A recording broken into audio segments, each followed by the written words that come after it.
त्वरित कार्रवाई किया। अध्यक्ष महोदय, 3 पूरक इस संबंध में मैं पूछना चाहता हूँ। पूछ लीजिए।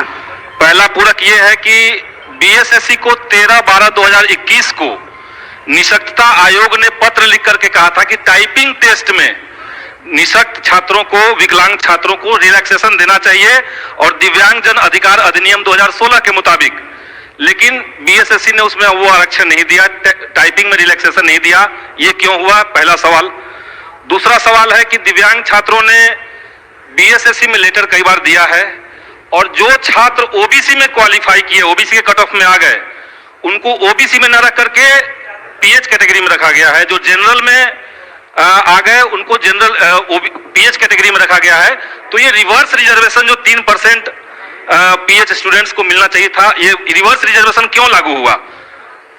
तीसरा सवाल है महोदय कि सरकार जवाब में कह रही है कि अंतिम परीक्षा फल प्रकाशित नहीं हुआ और इसका जो कारण है वो है कि 2014 की बहाली है महोदय, और उसमें छात्रों से विज्ञापन में उल्लेख नहीं होने के बावजूद पुराना एनसीएल मांगा जा रहा है 2014 से पहले का।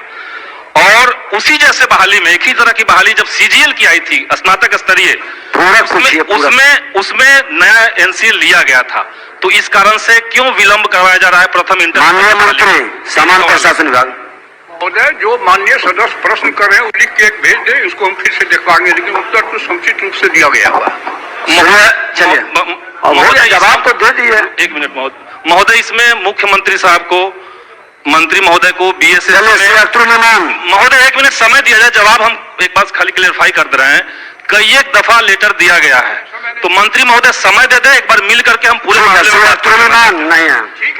नमस्कार, ग्लोबल ज्ञान चैनल पे आपका स्वागत है।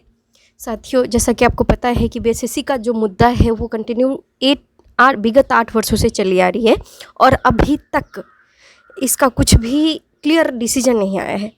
बावजूद मैं इतना ज़रूर आप सभी से कहना चाहूँगी कि अब चिंतित होने की ज़रूरत नहीं है, क्योंकि लगभग रास्ता क्लियर हो चुका है। फिर भी हमें ऑफिशियल नोटिस का वेट है और कोर्ट का क्या मैटर आ रहा है। कोर्ट हालांकि कोर्ट भी काफ़ी ज़्यादा इस मुद्दे को गंभीरता से ले रही है, क्योंकि जाहिर सी बात है ये मामला बहुत ही गर्म हो चुका है। ऑलरेडी कंटिन्यूस संदीप सौरभ जी इस बिंदु पे बात करते रहे हैं और माननीय मुख्यमंत्री नीतीश कुमार के प्रेजेंटेशन में भी उन्होंने विधानसभा में इस बार एक बार इस बिंदु को उठाया, पर ये मुझे लगता है कि नीतीश कुमार जी गूंगा बन गए हैं, कुछ भी रिप्लाई नहीं करते हैं और एक फंडामेंटल वर्ड जिसको कह सकते हैं, बना हुआ वर्ड, उसमें एक शब्दों में कह देना कि हाँ ठीक है हमने दे दिया, बात क्लोज। हालांकि आप देखे ही होंगे वीडियो में कि कई एक बार जो एमएलए जो संदीप सौरभ जी हैं वह काफ़ी सीरियस होकर के और इस बिंदु को ले रहे हैं।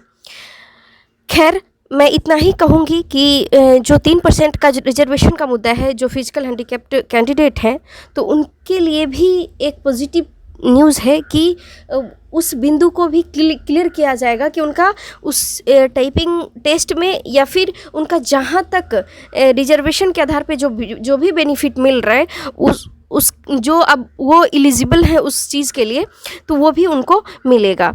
और सीधी सी बात है कि जो भी जनरल एडमिनिस्ट्रेटिव डिपार्टमेंट है वो ऑलरेडी इंडिकेट्स कर चुका है कि new and old NCL valid होगी, लेकिन अगर ये वैलिड होगी तो कब होगी और ये केस क्यों चल रहा है? अगर वैलिड होगी तो आप एक ऑफिशियल नोटिस जारी कीजिए, और ऑफिशियल नोटिस जारी करेंगे तो ही लोग समझेंगे और एवरीथिंग विल बी क्लियर। तो ऐसा कुछ भी नहीं है, आप जानबूझ करके लोगों को उलझा रहे हैं, आपस में कैंडिडेट को लड़ा रहे हैं। आपको पता है कि न्यू एंड ओल्ड वैलिड होना चाहिए और वैलिड होगा भी, तो फिर जानबूझ करके इतना लेट लतीफ़ी करना गलत बात है। और जब तक ऑफिशियल कुछ भी नोटिस नहीं आएगा, कोई भी कुछ भी मानने को तैयार नहीं है और तब तक यह जंग जारी रहेगी। रही बात सेकेंड लिस्ट की, मैं इस पे बात कर ही नहीं रही थी। मेन चीज़ें ये हैं कि अगर आप भोज में बैठे हैं तो पहले लाइन में बैठेंगे तो आप भोजन का वेट करेंगे ना। सीधी सी बात है कि पहले आप मेरिट लिस्ट जारी हो जाने दीजिए और न्यू एनसीएल वाली मुद्दा को क्लियर हो जाने दीजिए, सेकेंड लिस्ट की बात तब करेंगे। अभी 8 वर्षों से कंटिन्यू ये चीज़ें जारी हो चुकी है, कंटिन्यू 8 वर्षों से ये चीज़ फंसा हुआ है, तो फिर हम सेकेंड लिस्ट की बात कैसे कर सकते हैं? और निश्चित रूप से होगी, क्योंकि हर प्रत्येक व्यक्ति को अपना हक मांगने का अधिकार है।